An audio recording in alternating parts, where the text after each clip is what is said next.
در جہاں مثل ماؤ می ناستیم ہزاروں قومیں وجود میں آئیں دہر میں خشک و تر کے رشتے سے ہم نے بنیاد دوستی رکھی یاد خیر البشر کے رشتے سے۔ میں آپ سے پوچھتا ہوں کہ میری اور آپ کی سانجھ کیا ہے؟ کیا آپ کی آنکھوں میں میرے لیے اس قدر پیار چھلکتا ہوا دکھائی دیتا ہے؟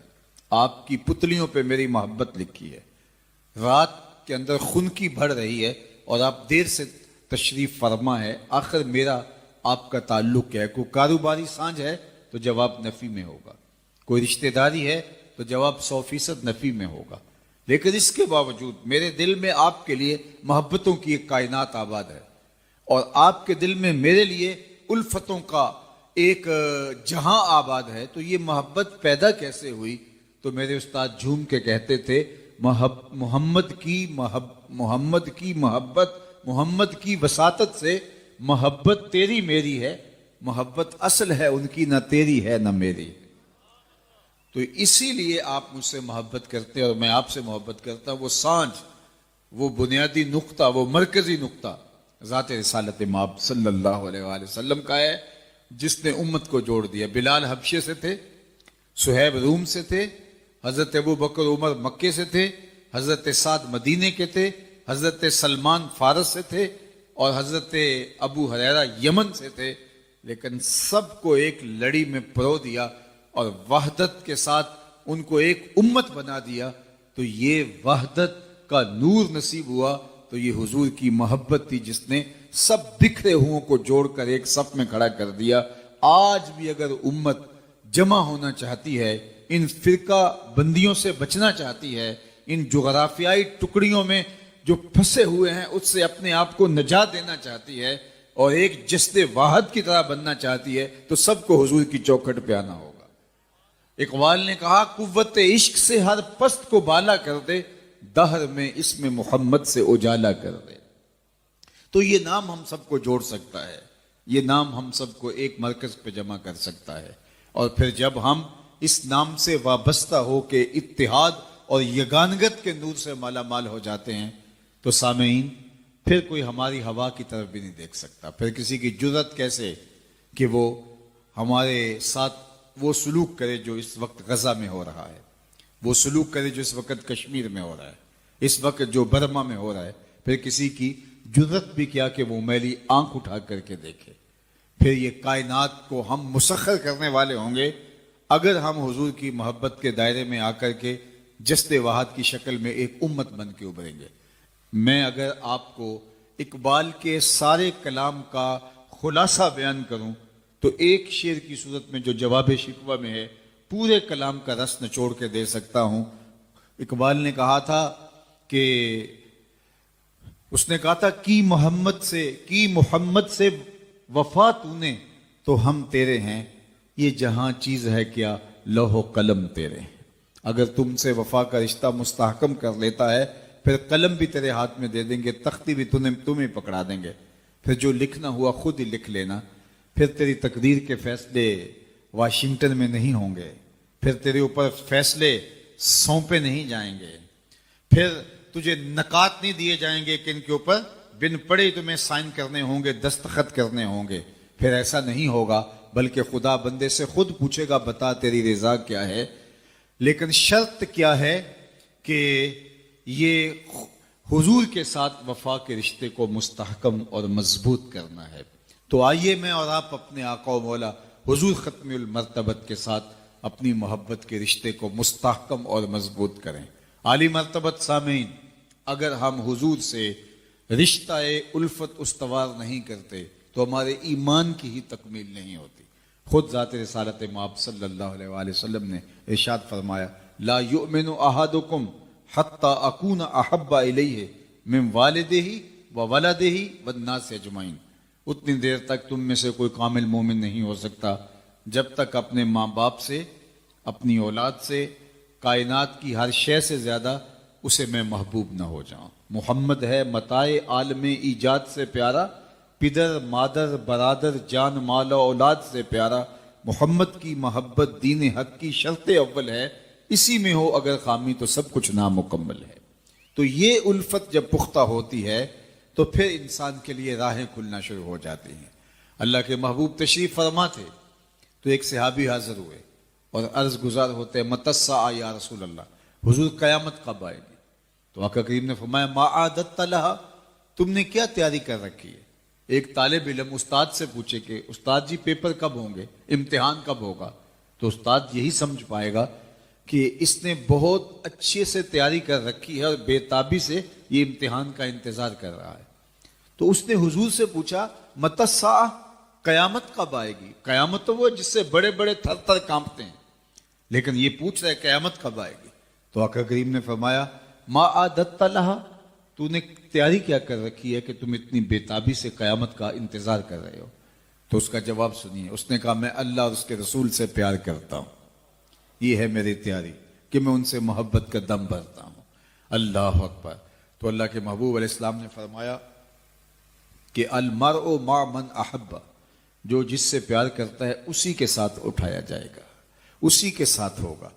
حضرت انس رضی اللہ تعالی عنہ فرماتے ہیں کہ ایمان لانے کے بعد ہمیں سب سے زیادہ خوشی اگر کسی بات کی ہوئی تو وہ اس بات کی ہوئی کہ آقا کریم نے فرمایا کہ جو جس سے پیار کرتا ہے اسی کے ساتھ اس کا حشر ہوگا۔ اور پھر خود ہی فرماتے ہیں ہم حضور سے پیار کرتے ہیں اور ابو بکر و عمر سے پیار کرتے ہیں، اور ہمارے اعمال ان کے اعمال جیسے تو نہیں ہیں، لیکن ان کی محبت کی وجہ سے ہمارا حشر کل قیامت کے دن انہی کے ساتھ ہوگا۔ تو جو جس سے پیار کرتا ہے، جس سے محبت کا ربط و رشتہ رکھتا ہے، تو وہ اسی کے ساتھ اس کا حشر کیا جائے گا اور اسی کے ساتھ وہ اٹھایا جائے گا۔ تو عالی مرتبت ہم اس لیے اللہ کے محبوب علیہ الصلوۃ والسلام سے محبت اس لیے بھی کرتے ہیں کہ قیامت کے دن آقا کریم علیہ السلام کی قربت کا ہمیں نور نصیب ہو جائے اور جنت میں آقا کریم علیہ الصلوۃ والسلام کی سنگت نصیب ہو جائے۔ اور یہ وہ شوق فراواں ہے جو ہمیں آقا کریم علیہ الصلوۃ والسلام کے ساتھ مزید محبت کا سبب اور ذریعہ بنتا ہے۔ اور یہ بات بھی ذہن نشین رکھیے گا کہ محبت کسی خالی دعوے کا نام نہیں ہوتی، محبت قدم قدم پہ قربانی مانگتی ہے، لہجہ لہجہ رچ بس گیا ہے اندھیرا۔ تو اب جس طرح چمگادڑ اندھیرے میں رہتی ہے تو سورج چڑھے تو وہ چھپ جاتی ہے، سورج کو دیکھ نہیں پاتی، آنکھیں بند کر لیتی ہے۔ تو اسی طرح جو لوگ اتنا طویل عرصہ اندھیرے میں رہے تھے، تو اب حضور کی نبوت کا سورج چمکا تو انہوں نے انکار تو کرنا ہی تھا، انہوں نے تو چھپنا ہی تھا، مخالفت تو کرنی تھی، اس لیے کہ اندھیرے کے خوگر بن گئے ہوئے تھے۔ فہم غافلون، تو وہ غافل ہو چکے تھے، ان کی فطرت میں، ان کی طبع میں اور ان کے دل میں راسخ ہو چکے تھے اندھیرے۔ اب ان کو اچنبا لگتا تھا روشنی، روشنی عجیب لگتی تھی ان کو۔ ایک تو ہے اگر یہ ماں نافیہ مانے اور اگر اس ماں کو مصدریہ مانے تو پھر اس کا مفہوم یہ ہوگا کہ محبوب آپ ان کو اسی طریقے اور اسی انداز سے ڈر سنائیں جس انداز سے ان کے آباء و اجداد کو ڈر سنایا گیا تھا۔ آپ کوئی نیا طریقہ نہیں لے کے آئے، جو پیغمبروں کا طریقہ پہلے تھا، تنذیر کا، تبشیر کا، آپ اسی طریقے پہ آئے ہیں۔ اور جس طرح وہ لوگوں کو اور قوموں کو ڈر سناتے رہے ہیں، آپ بھی اسی طریقے پہ ان کو تنذیر کریں، ان کو ڈر سنائیں، ان کو تبشیر کریں، ان کو پیغام حق دیں۔ یعنی آپ کا وہی طریقہ ہوگا جو آپ سے قبل پیغمبروں کا طریقہ رہا ہے۔ اور جس طرح ان کے آباء و اجداد کو ڈرایا گیا، پیغمبروں نے ان کے بڑوں کو ڈرایا، ان کو بھی آپ اسی طریقے سے ڈرانے کے لیے آئے ہیں۔ اور دوسرا مفہوم جو ماں نافیہ کے ساتھ ہے کہ آپ اس قوم کو ڈرانے آئے ہیں، ان کو ڈر سنانے آئے ہیں، ان کو تنذیر کرنے آئے ہیں۔ مدتیں ہو گئیں کہ ان کے آباء و اجداد کو بھی کسی نے ڈر نہیں سنایا تھا، اب غفلتوں کے خوگر ہو گئے ہیں، اب عادی ہو گئے ہیں اندھیروں میں رہنے کے، تو تیری بات ان کو عجیب لگے گی تو مخالفت بھی کریں گے، تانے بھی دیں گے، پتھر بھی اٹھائیں گے اور گڑھے بھی کھودیں گے، کانٹے بھی بچھائیں گے، طائف کا بازار بھی سجے گا، مکے کی گلیوں میں دکھ بھی آئیں گے، احد اور بدر کی جنگیں بھی ہوں گی۔ اس سخت حالات سے محبوب آپ کو گزرنا ہوگا، اس لیے کہ آپ کا پالا اس قوم سے پڑنے لگا ہے جن کے آباء و اجداد نے بھی مدتیں ہوئی روشنی نہیں دیکھی تھی۔ تو ان کے پاس جب آپ روشنی کا پیغام لے کے جائیں گے تو ان کو یہ بات عجیب لگے گی، اس لیے آپ ان کو تنذیر کرنے جا رہے ہیں۔ لَقَدْ حَقَّ الْقَوْلُ عَلَىٰ أَكْثَرِهِمْ فَهُمْ لَا يُؤْمِنُونَ، بے شک ان میں اکثر پر بات ثابت ہو چکی ہے کہ وہ ایمان نہیں لائیں گے۔ ابو جہل، ابو لہب، عتبہ عتیبہ اور کئی لوگ ہیں، یہ اتنے راسخ ہو چکے ہیں کفر میں اور ان کے اندر اتنا زنگ چڑھ گیا ہوا ہے کہ محبوب یہ ایمان نہیں لائیں گے۔ آپ گھبرائیں نہیں، اپنے عمل تبلیغ کو جاری رکھیں، کٹھن حالات میں آپ روشنی کے دیے روشن کرتے چلے جائیں۔ اندھیرا چھٹتا چلا جائے گا لیکن اکثر لوگ نہیں مانیں گے، مخالفت کریں گے، کھڑے ہو جائیں گے، مقابلہ کریں گے، بہت کچھ ہوگا۔ محبوب یہ بات طے شدہ ہے کہ آپ کی مخالفت ہوگی اور زیادہ لوگ نہیں مانیں گے۔ اِنَّا جَعَلْنَا فِي أَعْنَاقِهِمْ أَغْلَالًا، ہم ان کے گردن میں، ان کے گلوں میں طوق چڑھا دیے ہوئے۔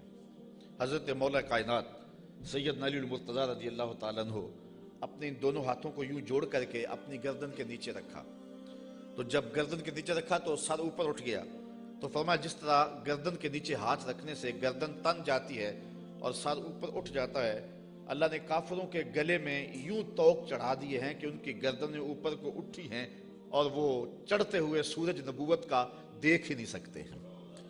اچھا آگے لفظ بھی فرمایا فَهِيَ إِلَى الْأَذْقَانِ، اور وہ ٹھوڑیوں تک چڑھے ہوئے ہیں۔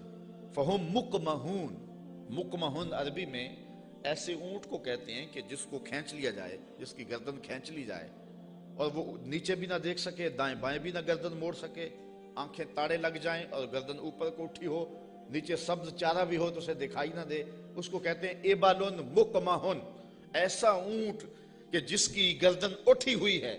اللہ کہتا ہے فہم مقمحون، یہ بھی مقمحون ہیں، ان کی گردنیں بھی اوپر کو اٹھ گئی ہیں، اس لیے محبوب نے کچھ سجائی نہیں دے رہا۔ مزید یہ وَجَعَلْنَا مِن بَيْنِ أَيْدِيهِمْ سَدًّا وَمِن خَلْفِهِمْ سَدًّا، ہم ان کے آگے بھی دیوار کر دی ہے، ان کے پیچھے بھی دیوار کر دی، دو دیواریں چن دی آگے پیچھے۔ فَأَغْشَيْنَاهُمْ، اور پھر ان کے منہ کے اوپر خول چڑھا دیے، فَهُمْ لَا يُبْصِرُونَ، تو وہ نہیں دیکھ سکتے۔ مجھے بتاؤ کہ آگے بھی دیوار ہو، پیچھے بھی دیوار ہو، منہ کے اوپر کپڑا خول چڑھا ہوا ہو اور نظر تاڑے لگی ہوئی ہو، گردن اٹھی ہوئی ہو، گلے میں طوق ہو، تو چڑھتا ہوا سورج دکھائی دے گا؟ چمکتا ہوا چاند نظر آئے گا؟ ٹمٹماتے ہوئے ستارے سجھائی دیں گے؟ کہا محبوب ان کی حالت بھی یہ ہے، تیری نبوت کا سورج تو چمک رہا ہے، انہیں دکھائی نہیں دے رہا ہے، اس لیے کہ یہ اس اندھیرے میں پھنس گئے ہوئے۔ مفسرین نے یہ بھی لکھا ہے کہ کچھ کافر ابو جہل، نضر بن حارث اور باقی پتھر لے کے حضور کو مارنے کے لیے، حضور کو اذیت دینے کے لیے گئے تھے، لیکن پھر اس طرح ان کی گردن اٹھ گئی اور ہاتھ ان کے ٹھہر گئے، اور کسی نے دیکھا کہ ایک بیل ہے جو اس کے اوپر حملہ کرنے والا ہے، تو ان کی حالت کو بیان کیا گیا ہے۔ تو اللہ فرماتا اب وہ دیکھ نہیں سکتے۔ وَسَوَاءٌ عَلَيْهِمْ أَأَنذَرْتَهُمْ أَمْ لَمْ تُنذِرْهُمْ لَا يُؤْمِنُونَ، اب برابر ہے کہ آپ ان کو ڈرائیں یا نہ ڈرائیں، یہ ایمان نہیں لائیں گے، اس لیے کہ اندھیرے جم گئے ہوئے ہیں۔ اب یہاں ایک سوال پیدا ہوتا ہے، اور وہ یہ کہ جب اللہ نے ان کو ایسا کر دیا ہوا ہے تو اب اگر ایمان نہیں لاتے ہیں تو پھر ان کا کیا قصور؟ کیونکہ اتنا طویل عرصہ نبی نہیں آئے، پیغمبر نہیں آئے، اندھیروں میں یہ خوگر ہو گئے، تو کہا نہیں ایسی بات نہیں ہے، بات یہ ہے کہ پیغمبر جب آئے تو انہوں نے تکذیب کر کے، پیغمبر کی توہین کر کے، نبی رحمت کی تضحیق کر کے، حضور کا انکار کر کے، اذیتیں دے کے اپنے لیے ایسا ماحول پیدا کر دیا کہ اللہ نے پھر ان کے دلوں پہ زنگ چڑھا دیے۔ اب یہ کچھ دیکھ نہیں سکتے، تو یہ نہیں تھا کہ ان کو روشنی دی نہیں گئی تھی، ان کو اجالا فطرتاً بھی دیا گیا تھا، انہوں نے اسے بھی مسخ کر لیا، اور ان کو روشنی پیغمبر رحمت کے ذریعے سے بھی آئی تھی، انہوں نے اس کا بھی انکار کر دیا۔ اب اس حالت میں پہنچ گئے پیغمبر کی توہین کی وجہ سے کہ رب کی غیرت بھی جوش میں آئی، رب نے دیواریں چن دی، اب کچھ دکھائی دے نہیں رہا۔ یار اس سے بڑھ کر کیا بات ہے کہ چاند ٹکڑے ہو کے قدموں میں آئے اور یہ پھر بھی نہ مانے، سورج پلٹ کے عصر کے وقت پہ آئے، یہ پھر بھی نہ مانے، ابو جہل مٹھی میں کنکر لے کے آئے اور کہے آپ اللہ کے رسول ہیں، بتاؤ میری مٹھی میں کیا ہے، تو حضور بول کے کہیں میں بتاؤں یا جو مٹھی میں وہی بتا دے، تو اب بھی وہ نہ مانے اور کہے ھذا من سحر ابن ابی کبشہ، یہ ابو کبشہ کا جادو ہے جو سر چڑھ کے بول رہا ہے، تو یہ ان کے آگے پیچھے دیواریں نہیں ہیں تو اور کیا ہے، ورنہ اتنے واضح دلائل دیکھنے کے باوجود بھی ان کو نظر نہیں آ رہا، یا رشتہ دار بھی ہیں لیکن نظر نہیں آ رہا، پاس بیٹھتے بھی ہیں نظر نہیں آ رہا، اور بلال حبشے سے دیکھ رہا ہے، سلمان کو فارس سے دکھائی دے رہا ہے، اور صہیب کو روم سے نظر آ رہا ہے، کول ہندیاں بھی کہیں اپنا نہ جانے، دل والے آکھیا دلدار آگے۔ تو یہ اپنی اپنی قسمت کی کہانی ہے، تو کہا محبوب آپ ان کو ڈرائیں یا نہ ڈرائیں یہ ایمان نہیں لائیں گے. انما تنذر من اتبع الذکر وخشی الرحمن بالغیب فبشرہ بمغفرۃ واجر کریم. اچھا سوال پیدا ہوتا ہے جب لوگ تو ایمان لائیں گے نہیں, لوگ تو مانیں گے نہیں, انکار پہ انکار کرتے جائیں گے, دل اندھے ہو گئے ہیں, آگے پیچھے اوپر نیچے پردے ہی پردے ہیں, تو پھر تبلیغ کیوں کی جائے, تبلیغ عمل جاری کیوں رکھا جائے؟ جب زمین ہی بنجر ہے تو پھر بیج کیوں ڈالا جائے؟ جب زمین ہی جو ہے وہ شور اور کلر ہے تو پھر می برسنے سے ہوگا کیا؟ تو پھر تبلیغ کا عمل رک جانا چاہیے. کہا محبوب نہیں, تیرے کرم کا می برستا رہنا چاہیے, تیرے کرم کا می جو ہے وہ ان کے اوپر نازل ہوتا رہنا چاہیے. یہ نہیں مانیں گے, ایسے بھی ہیں. انما تنذر من اتبع الذکر, محبوب آپ اس کو ڈر سناؤ جو نصیحت کے پیچھے پیچھے چلے. ایک وہ ہیں جو سنتے نہیں اور ایک ہے جو جھولیاں پھیلا کے پیچھے پیچھے آ رہے ہیں. ایک وہ ہے کہ آپ سناتے ہیں کانوں میں انگلیاں ٹھونس لیتے ہیں, اگر سنائیں تو پھر بھی ایک کان سے سن کے دوسرے کان سے نکال لیتے ہیں. اور ایک وہ بھی ہیں کہ تو پہاڑ کی چوٹی پہ بیٹھا ہے اور محبت والا, آنکھوں میں ظاہری روشنی بھی نہیں رکھتا. عبداللہ ابن مکتوم حضور کی خوشبو سونگ سونگ کے پتھروں پہ اوپر چڑھتا ہوا پہاڑ پہ پہنچ جاتا ہے اور آپ کی چوکھٹ پہ جولی پھیلا کے کہتا ہے کہ یا رسول اللہ علمنی ما علمک اللہ, اللہ نے جو آپ کو دیا میری جھولی میں بھی ڈال دیجئے. ایک سن نہیں رہے اور ایک پیچھے پیچھے آ رہا ہے. محبوب ایک سن نہیں رہے اور ایک جھولی پھیلا کے کہتا ہے چمک تجھ سے پاتے ہیں سب پانے والے, میرا دل بھی چمکا دے چمکانے والے. تو کہا محبوب وہ بھی ہیں جو نصیحت کے پیچھے پیچھے چلتے ہیں. وخشی الرحمن بالغیب, اور رحمان کو بن دیکھے رحمان سے ڈرنے والے. یہ لوگ ہیں جو تیری نصیحت کو قبول کریں گے, تیری بات کو قبول کریں گے. اللہ نے مختلف طبائع بنائی ہیں, سویر سے لے کر شام تک. ہماری نوکری بھی قرآن کی ہی ہے, تو دیکھتے ہیں کہ کئی جگہوں پہ ایسا بھی ہوتا ہے کہ لوگ توجہ نہیں کر رہے ہوتے چونکہ انہیں قرآن کی لذت نصیب نہیں ہوتی, اور کچھ ایسے ہوتے ہیں کہ وہ آنکھ کا جھپکنا بھی بوجھ سمجھتے ہیں کہ کوئی ایک لفظ بھی ادھر نہ چلا جائے. تو یہ اپنا اپنا ذوق ہے. صاحب جو بلبل کا ذوق ہے وہ چڑیا کو نہیں دیا گیا, اور جو پروانے کا ذوق ہے وہ مکھی کو نہیں دیا گیا, اور جو چکور کو پیار دیا گیا ہے چاند کا وہ کسی اور کو نہیں دیا گیا. تو قرآن کے لیے بھی اللہ نے دل رکھے ہیں, جو قرآن سنتے ہیں ان کی روح تک اترتا چلا جاتا ہے.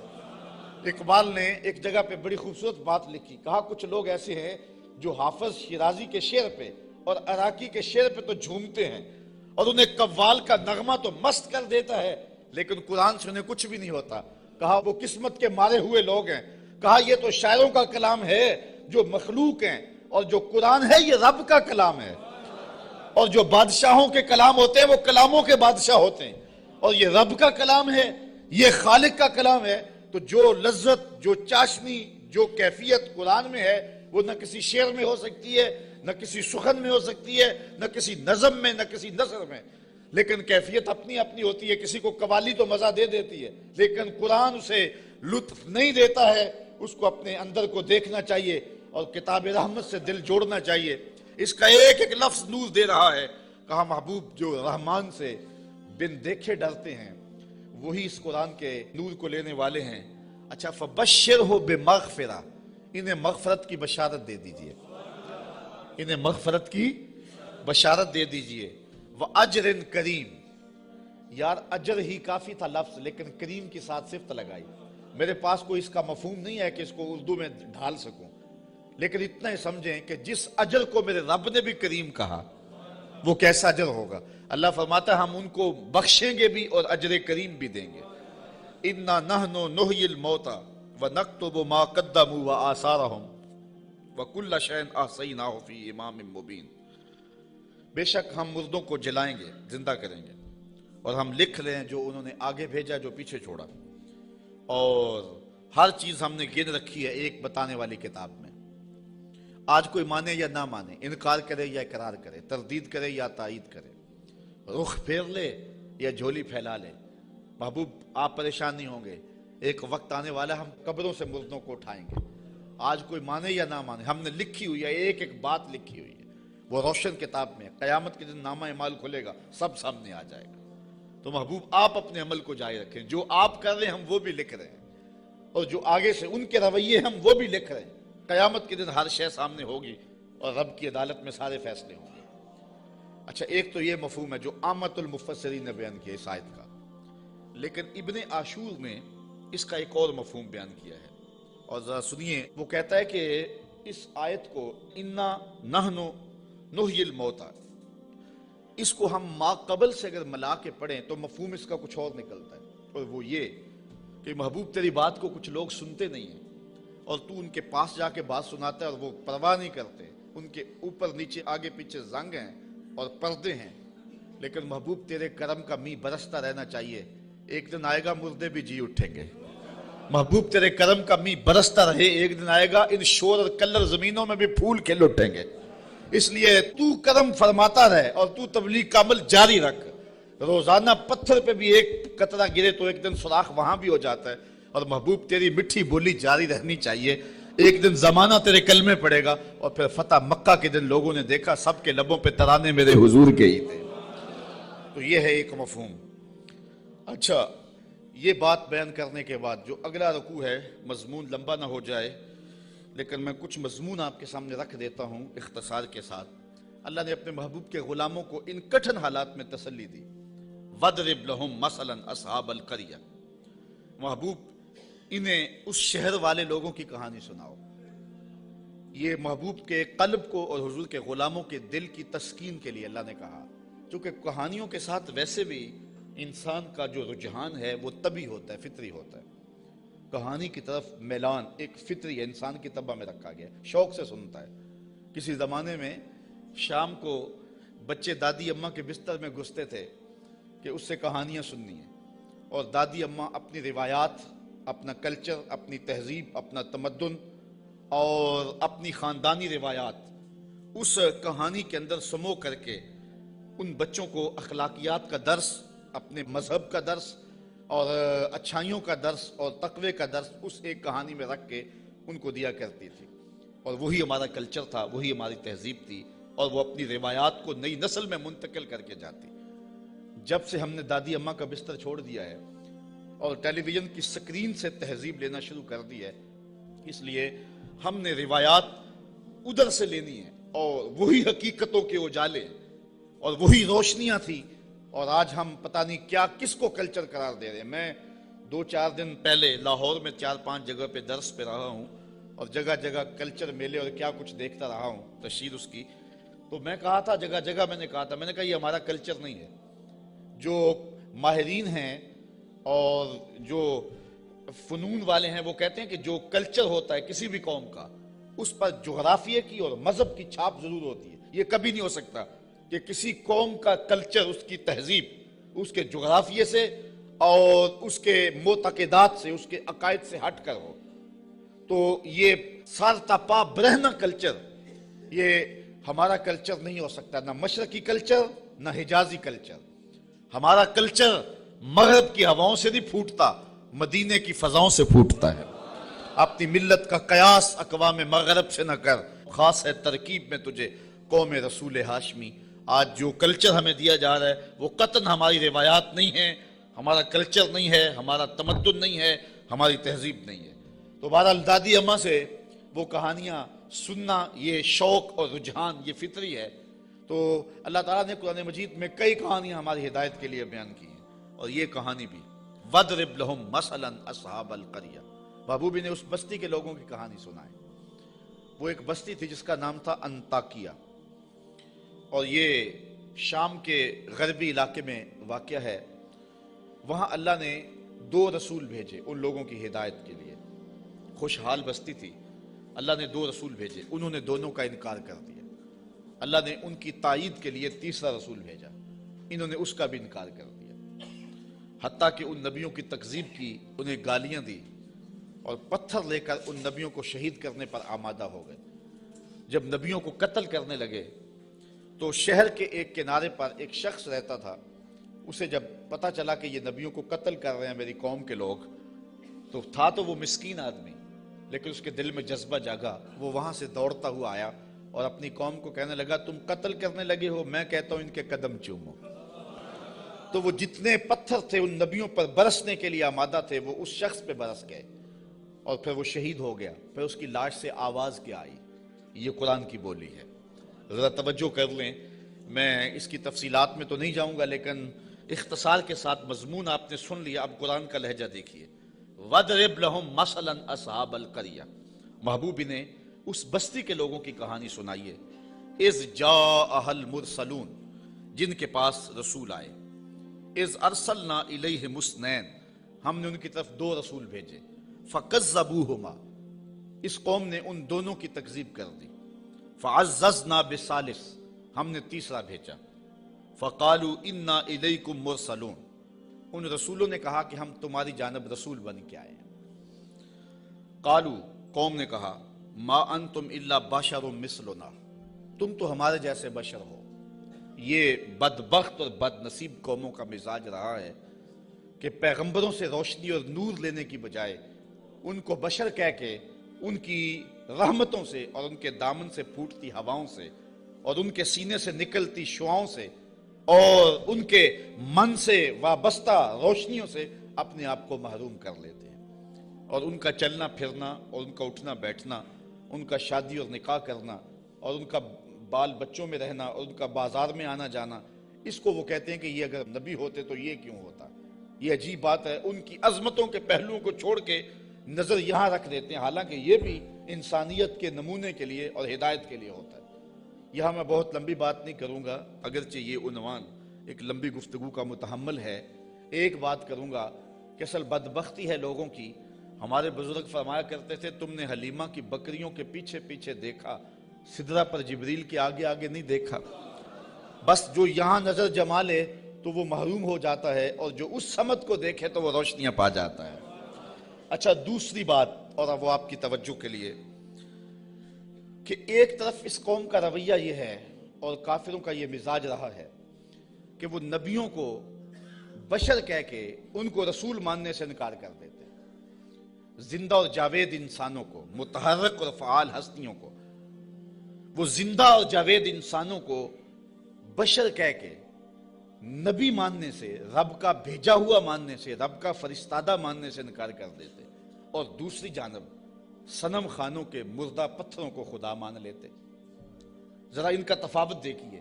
نہ مانے تو زندہ اور جاوید انسانوں کو نبی بھی نہ مانے، اور ماننے پہ آ جائیں تو ہاتھوں سے تراشے ہوئے پتھر کے جو ہے وہ بت اور مٹی کے بنے ہوئے مادوؤں کو خدا بھی مان لیں. تو یہ کیا تفاوت ہے کہ ایک طرف یہ نبیوں کو، زندہ اور متحرک انسانوں کو نبی بھی نہ مانے، اور دوسری جانب پتھروں کو خدا بھی مان لیں. تو اصل یہ نفسیاتی پرابلم تھا، اور یہ قوموں میں ہر دور میں موجود رہا ہے. سادہ سا جواب ہے، یہ لمبی یہاں بھی بحث چاہیے، لیکن سادہ سا جواب ہے کہ صنم خانوں کے مردہ پتھروں کو ماننے میں مفادات پہ زیادہ نہیں پڑتی. انسان کی زندگی میں وہ مردہ پتھر اور بت دخل اندازی نہیں کرتے، انسان کی انا پر چوٹ نہیں لگاتے. ایک پجاری زانی ہو، شرابی ہو، ڈاکو ہو، جو مرضی کرے، کبھی پتھروں نے بول کے نہیں کہا کہ یہ کیا کر رہے ہو. ہمیں بھی پوچھتے اور یہ کیا رویے رکھے ہوئے. ان کی جھوٹی انا کا بت بھی پلتا رہتا اور وہ سجدے بھی کرتے. تو بتوں کو ماننے سے ان کو اپنی زندگی بدلنی نہیں پڑتی تھی، اپنے رویے بدلنے نہیں پڑتے تھے، اور ان کی سوچوں پر کوئی پہرا نہیں تھا، ان کے خیالوں پر کوئی قدغن نہیں تھی، طرز حیات پر کوئی دخل نہیں تھا. اس لیے بتوں کو ماننے میں کوئی پریشانی نہیں تھی. اور نبیوں کو ماننے کا مقصد یہ تھا کہ سر سے لے کر پاؤں تک زندگی کے ایک ایک لمحے کو، معاشرت سے لے کر کے نجی زندگی سے لے کے سیاسی زندگی تک سب کچھ بدلنا پڑتا تھا، اور اپنی خواہشات کے جنازے کندھوں پہ اٹھا کے دفن کرنے کے بعد پھر نبیوں کے قدم چومنے پڑتے تھے. اس لیے نبیوں کو ماننے میں پرابلم تھا اور بتوں کو ماننے میں کوئی پرابلم نہیں تھا. اس لیے کہ بتوں کو ماننے میں کوئی مفادات پہ زیادتی نہیں پڑتی تھی، اور نبیوں کو ماننے کا مقصد یہ تھا پھر اپنی خواہش چھوڑنی پڑتی تھی. تیرے ہندیاں سندیاں محبوبہ، میں کافر ہوں جے میں ہوں، پھر تو اپنا آپ چھوڑنا پڑتا تھا نا. اس لیے وہ انسانوں کو نبی ماننے کے لیے تیار نہیں تھے اور پتھروں کو خدا ماننے کے لیے آمادہ ہو جاتے. آج بھی یہ نفسیات ہمارے اندر بھی پائے جاتے ہیں. ایک شخص 70 سال حدیث رسول پڑھاتا رہا، 80 سال اس نے قرآن کی نوکری کی، تو لوگ اس کے گرد اتنی تعداد میں جمع نہیں ہوتے، اور ایک بندہ دونی رما کے تموڑی شاہ بیٹھ جاتا ہے اور ساری قوم اس نانگے کے پیچھے بھاگ جاتی ہے، تو کچھ لوگ کہتے ہیں کہ پتہ نہیں اس میں کمال کیا ہے، کرنٹ کیا ہے۔ صاحب بات کرنٹ کی نہیں ہے، مفادات پہ زد نہیں پڑتی، اور اس شخص کے پاس آنا ہے تو زندگی بدلنی پڑتی ہے۔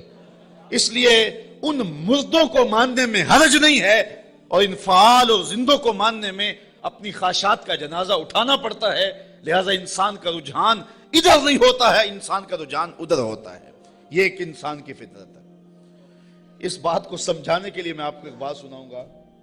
میرا ایک دوست ہے پرانا، تو بچپن میں جن سے تعلق رہا ہو تو وہ کم ہی کسی کے لیے اعتقاد کا رشتہ رکھتے ہیں، لیکن یہ اللہ کا فضل ہے کہ میرے لیے اس کے دل میں بڑی محبت، حتیٰ کہ میرے ساتھ اس کا روحانی تعلق بھی ہے۔ تو اس کا ایک دوسرا دوست ہے، اور وہ میرا بھی دوست، اور وہ بہت زیادہ پڑھ لکھ بھی گیا ہے اس کی طرح۔ تو اس نے کہا یار دیکھ، میں بھی ایک اعلیٰ منصب پہ ہوں اور حضور کی سنت چہرے پہ ہے، تو تیرے دل کے اندر بھی اس شخص کے لیے محبتوں کے جذبے ہیں، تو بھی میری طرح اس شخص کے ساتھ اپنا باطن کا تعلق قائم کیوں نہیں کر لیتا۔ یہ ایک مرید کے دل میں خواہش ہوتی ہے کہ دوسرا شخص بھی میرے پیر سے وابستہ ہو جائے۔ اس فطری خواہش کے تحت اس نے اس کو دعوت پیش کی۔ تو اس نے جو جواب دیا، وہ جواب اس آیت کے مفہوم کو سمجھنے میں مدد دے گا۔ اس نے کہا کہ میں کبھی کبھی اس کی تقریر سنتا ہوں تو یار میں حساس سا آدمی ہوں، رات کو سو نہیں سکتا، تو جس کی تقریریں مجھے سونے نہیں دیتی، اگر میں اس سے تعلق جوڑ لیا وہ تو مجھے زندہ مار دے گا۔ اس لیے مجھے تو پیر ایسا چاہیے کہ جو سرانے کے نیچے رکھ کے آرام سے سو بھی سکوں، اور جس کو چاہوں تو لپیٹ کے جیب میں ڈال بھی سکوں، اس کے ساتھ تعلق کا یہ رشتہ مجھ سے تو نہیں نبھایا جائے گا۔ تو انسان چاہتا ہے، انسان کی طبع ہے، انسان کی فطرت ہے، جہاں مفادات پہ زد نہ پڑتی ہو تو لوگ وہاں دوڑتے ہیں، اور جہاں مفادات پہ زد ہوتی ہو، جہاں اپنا بدلنا ہوتا ہے، وہاں صائب فکر کے لوگ ہی جاتے ہیں۔ وہ تھوڑے بھی ہوں، زیادہ بھی ہوں، اس سے غرض نہیں ہے، لیکن ہوتے صائب ہیں۔ تو ان کافروں کا مزاج یہ تھا کہ پیغمبروں کی یہ کہہ کے تکذیب کر دی کہ تم تو بشر ہو، اور صنم خانوں کے مردہ پتھروں کو خدا ماننے لگ جاتے۔